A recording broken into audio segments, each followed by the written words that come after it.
আমরা মাঝে মাঝে বক্তারা রাতের বেলা একটু বক্তা সম্মেলন হয় আমাকে বিভিন্ন এলাকায় ওয়াজ করি। সবারই তো জানা আছে 12টা 1টার দিক সবার টিপ শেষ।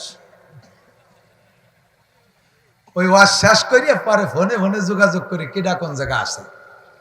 তো মাঝে মাঝে যোগাযোগ কইরা খবর পাই খুলনার বক্তা যারা তারা কয় যে আমরা ভাঙ্গা আইছি। আবার আমরা যশোর গেছি, আমরা রওনা দিছি কদ্দুর আইছি। ও বাসালারা বরিশালারা কয় হুজুর আমরা কি হয় ইসের মধুখালী আসছি। এভাবে ফোনে যোগাযোগ করে বাইটিপাড়ার মোড়ে আইসি এক জায়গা হই। তো একবার 5 বক্তা এক জায়গা হইছি। তো 5 বক্তা এক জায়গা হইয়া 4 জন খুব হাসি খুশি, বেশ মানে আমাকে খুশি যাতে হয় তা হইছে আর কি বোঝা যাচ্ছে। মনে রাখেন একটা কথা, আপনার বাড়ি একজন হুজুরে দাওয়াত দিয়েছেন, 40 প্রকারের খাওয়াইছেন। হুজুর যা করার করছে আপনাকে দোয়া কালাম করে টরে দিয়ে খাওয়াইছেন, ধুমসা খাওয়ানো, খাওয়াই দাওয়াইয়া আপনার প্রাইভেট মার্সিডিজ গাড়িতে করে হুজুরের বাড়ি পৌঁছে দিয়েছেন, একটা পয়সাও দেন নাই। হুজুর কিন্তু খুশি না। এত খাওয়াইছেন, বিদেশি হরিণীর গোশ খাওয়াইছেন, তবু হুজুর হাসে না। কিন্তু খাওয়াইছেন 4টে ডাইল ভাত, 10,000 টাকা দিয়ে দিয়েছেন। দেখবেন যে কারণ বসত রান্না বান্না একটু কম করতে পারছে, ভাবি মনে হয় অসুস্থ, কোনো ঘটনা না, যাই হোক টাকা দিয়েছে কিনে খেতে পারবেন। জম্মের খান খাওয়াবেন, টাকা দেবেন না, খুশি না। টাকার সাথে মানুষের সাথে আল্লাহ এমন একটা আকর্ষণ পয়দা করে দিয়েছে। আমার মার বয়স 100 হয়ে গেছে। সেদিন মা ভাইয়ের কাছে ঢাকায় সেজো ভাইয়ের কাছে গেছি, যাই বলতেছি মা টাকা পয়সা লাগবে নাকি? মা কয় যে টাকায় কেউ না কয় নাকি? 10,000 টাকা নতুন কলপরি টাকা, মা নতুন টাকা পছন্দ করে, 500 টাকার নোট 10,000 দিছি। মা আর দেবেন নাকি? কয় দিলি না কয় কিটা। আমি টাকাতে কি করেন? কিছু না করলে বালিশি তাহলে তুলি বালটে। টাকা এমনই জিনিস, বুঝলেন? সাথে সাথে আর একটু শিখে দিয়ে যায়। দেশের মানুষদের তো শিখেইছি, সব আমল করে না। নাস্তা খাওয়ানোর জন্য আমাকে জন্য 30 প্রকারের ফল কেনে, দেশি বিদেশি ফল। বক্তারা এমন ফল খাতি চায় না, দেখতে দেখতে খাতি খাতি আর মনে চায় না। যা খাবে তা দেয় না। 1 কেজি চাউলের গুঁড়ো বানাইয়া কয়েকখান শীতেই পিঠে দিয়ে একটু শাক রান্ধে দিয়ে দেন। সব বক্তা আশের মতো গেলে চাবায় না। আশেপাশে যারা আছে তারা ওকে আল্লাহ সব খাই না ফেলে, যেন খান দুই থই। আসল নাস্তা যা তা মোটে শিখেতেই পারতেছি না। এই ইউটিউবালারা এগুলো ছাড়তে পারে না। আমার এই যায় না, আমার চাই খাওয়া লাগে কেন? আমার বাড়ি এবার বক্তা, আমার মাদ্রাসার মাহফিলে বক্তা, হাই কোয়ালিটির বক্তা, এই সব দাওয়াত দিছি। সব বক্তা আমার বাড়ি খাবার দিছি।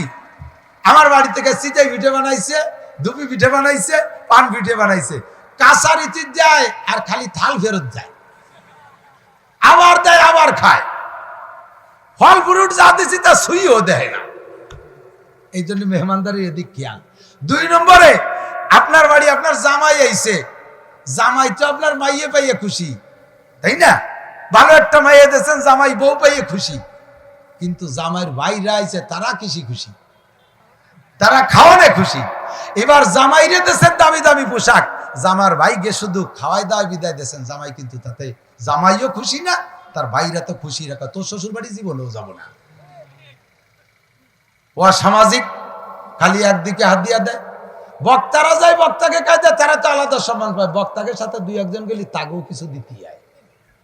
এই যে এবার কেউ একটু হাই হুই পায় না, দেখছেন? 500-1000 টাকা কিছু না। বক্তাদের সাথে যারা থাকে, বক্তাকে পাইতে হলে ওদের সাথে লাইন রাখতে হবে। প্রধানমন্ত্রীর কাছে যাইতে হলে গোড়াইতে চেয়ারম্যান, মেম্বার, চেয়ারম্যান, এমপি, মন্ত্রী লাইন করে যাইতে হয়। বক্তাকে পাওয়া টাফ ব্যাপার। সাথে যারা থাকে তাদের সাথে 200-500-1000 টাকা দিয়ে যোগাযোগ রাখলে পাইতে সুবিধা হয়। সাথে সাথে শুয়ে দিয়ে গেলাম এটুক আর কি। মনে রাখেন, ভুল করে না যেন আমাকে কোয়া লাগে না। এখন ওই জায়গায় 4 বক্তা বড় খুশি। খুশি হলে কিসি খুশি হয়, তাই হয়েছে আর কি। সবার পকেট ভরি, 1 বক্তা খুশি না, বেজার বই বসে নেই। ভালো ভালো খাইছি, মোটামুটি খেয়ে দেয়। আর বিল দেবো কিনা কাড়াকাড়ি লেগে গেছি, আমি দেবো আমি দেবো। এই 4 জনে আমরা পাল্লা লাগিয়ে গেছি, কিনা দেবে কিনা দেবে। ওই যে 5 নম্বর যেজন বেজার হয়ে বলছে, ও কয় না যে আমি দেবো। পরে আমি তো একটু ভিন্ন খেয়ালের, আমি বললাম যে 4 জনে আমরা কাড়াকাড়ি করতেছি, এই 4 জন দেবো না। উনি চুপ করে রয়েছে, উনি দেবে। উনি কয় হুজুর আমার গাড়ি উঠে না। গেছিলাম মাহফিলে, আগের থেকে কথা রয়েছে 50,000 টাকা দেবে, সেই খুশিতে গেছি, শুধুমাত্র তেল কিনে নিয়েই গেছি। যাইয়ে স্টেজে বসে খুতবা পড়ার পরে লাগিয়ে গেল তুমুল গন্ডগোল, মারামারি, বাড়ি বাড়ি কিরাকন দিক চলে গেল, মাইক থুয়ে চলে এসে আমরা খাতিও দিইনি, তা তো দূরের কথা।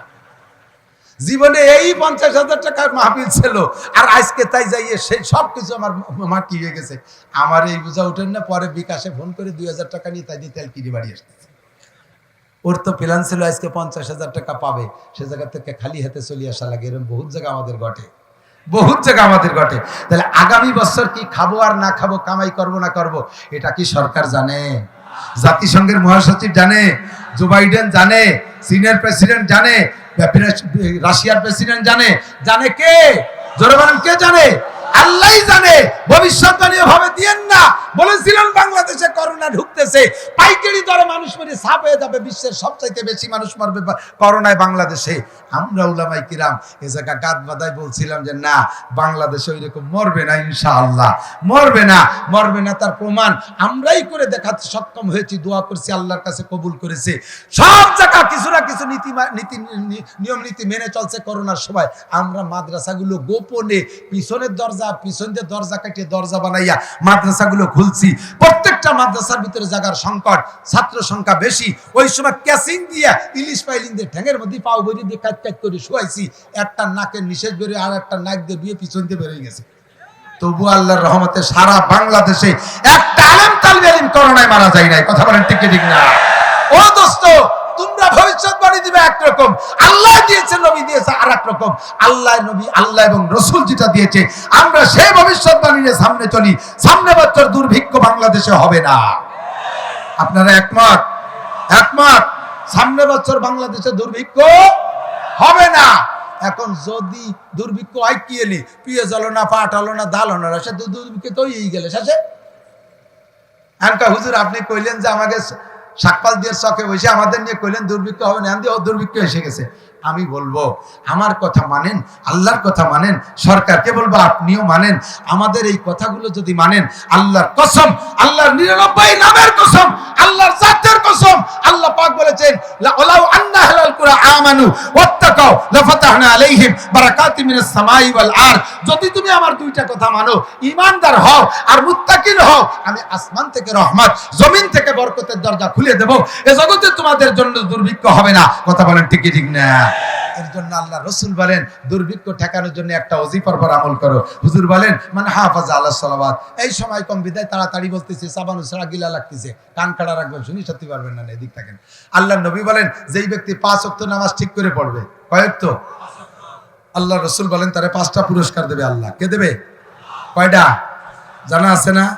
1 নম্বরটার নাম কি? দুনিয়ায় অভাব থাকবে না। দুনিয়ায় কি থাকবে না? নবী বলেছেন না কথা?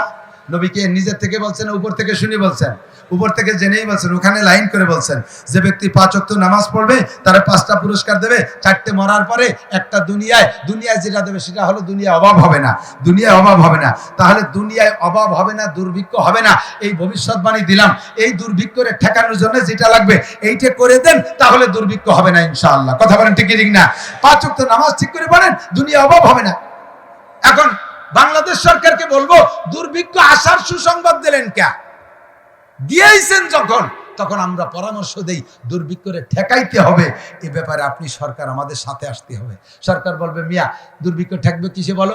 আমরা বললাম কোরআন হাদিসে আসছে নামাজ পড়লে দুর্ভিক্ষ ঠেকে যায়, তাহলে সকলকে দিয়ে নামাজ পড়াইতে হবে। সরকারে বললে সরকার বলবে তা আপনারা হুজুররা তো ওয়াজ করতেছেন, নামাজ পড়ান।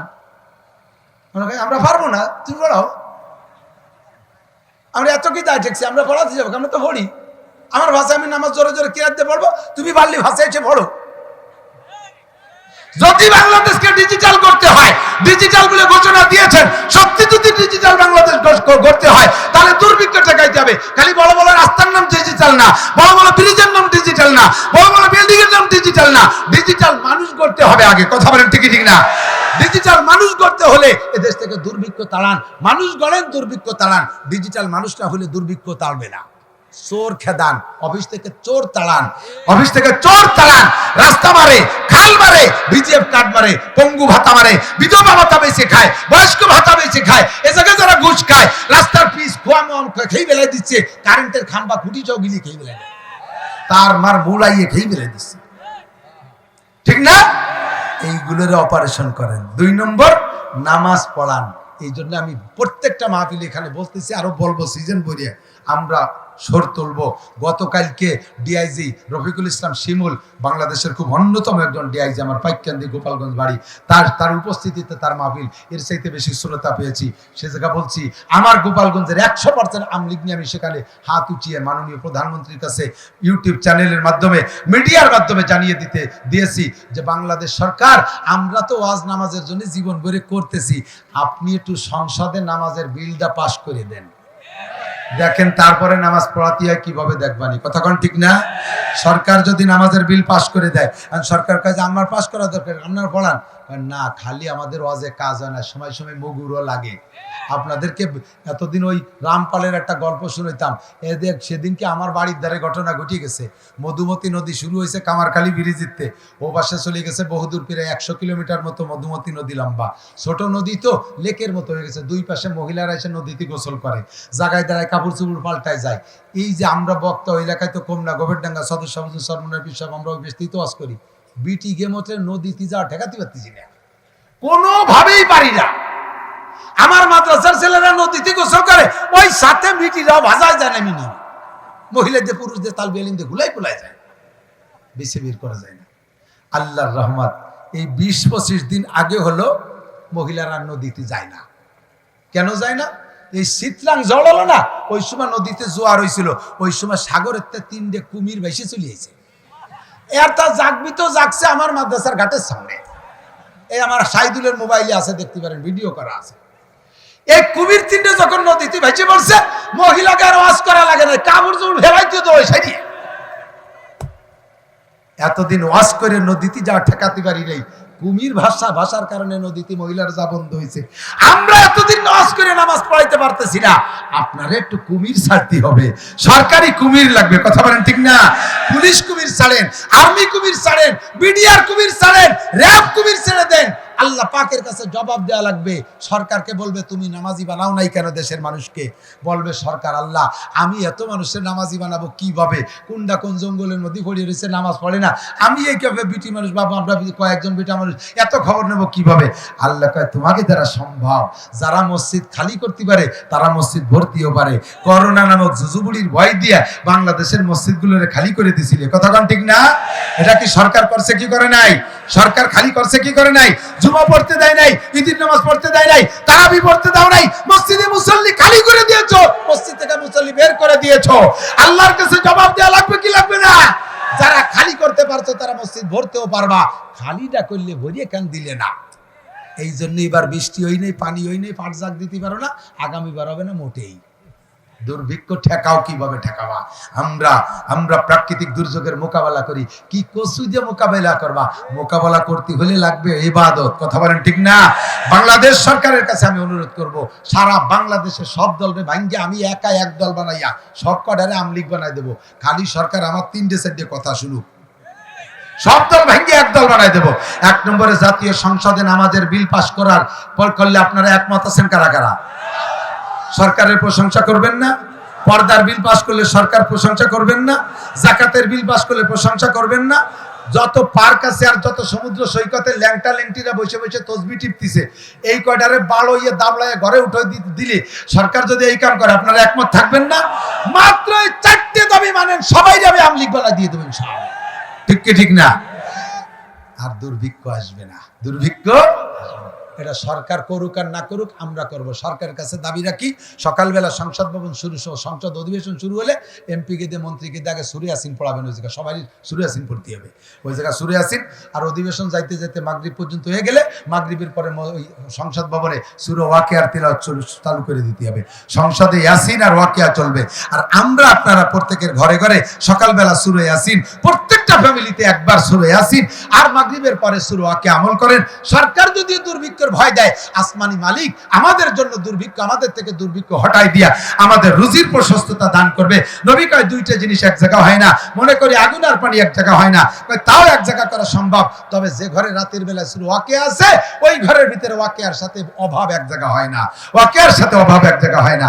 তাহলে আগামী বছর দুর্ভিক্ষ ঠেকাইতে হলে দুইটা জিনিস লাগবে, এক হলো নামাজ লাগবে 5 ওয়াক্ত, 2 নম্বরে রাতের বেলা ওয়াকিয়া লাগবে। কথা বলেন, আমরা আমল করতে পারবো না ইনশাআল্লাহ?